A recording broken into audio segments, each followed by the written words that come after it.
I am here with the man of the hour, the Lifetime Achievement Award winner, Wayward Bill, head of the chairman of the U.S. Marijuana Party, and one of our national treasures in the world of activism. How are you, Bill? I'm doing good today. I'm not a very, very happy guy, other than a wardrobe malfunction. I don't blame you, man. Look at this. Lifetime achievement. Wow, it's pretty impressive. That's awesome.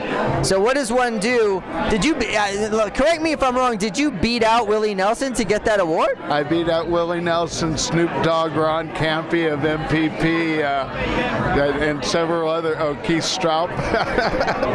Wow. That's a pretty big honor. Yes, it is. I think you know what your Christmas card's going to be this year, right? You holding the award, send that to all those guys. Right. Hey! Yeah, you could have had this.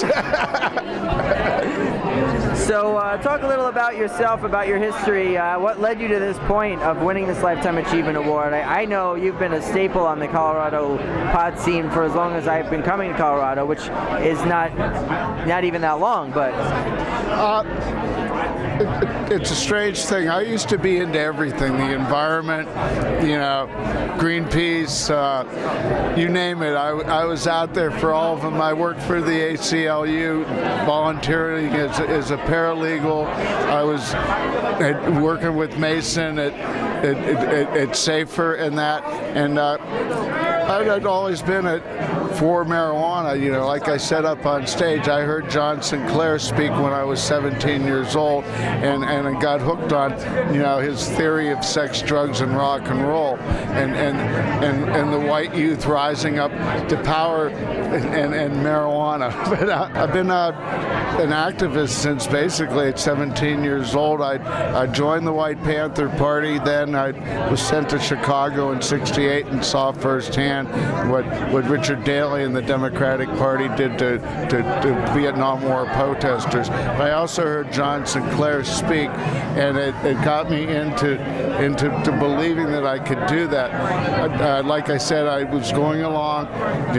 2008 came along. I had my finger in every pie and every activity, activist-wise, and I had an epiphany that I had to choose one thing that I thought I could accomplish within my lifetime, and I chose cannabis. Well, that's smart and a heavy decision and a heavy commitment, I should say. That's pretty awesome.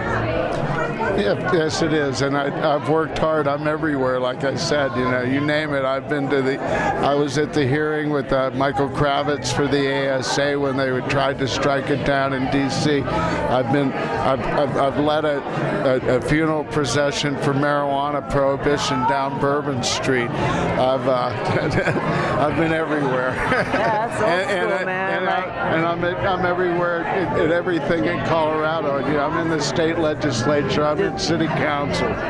There's not too many of you old school dyed-in-the-wool activists out there anymore. I think of some people like Steve Hager. I think of Dana and Dana Beal. Right. I think of David Peel. I think of just people who have just been out there doing this since the 60s, since the 50s, the 70s. Part of the culture.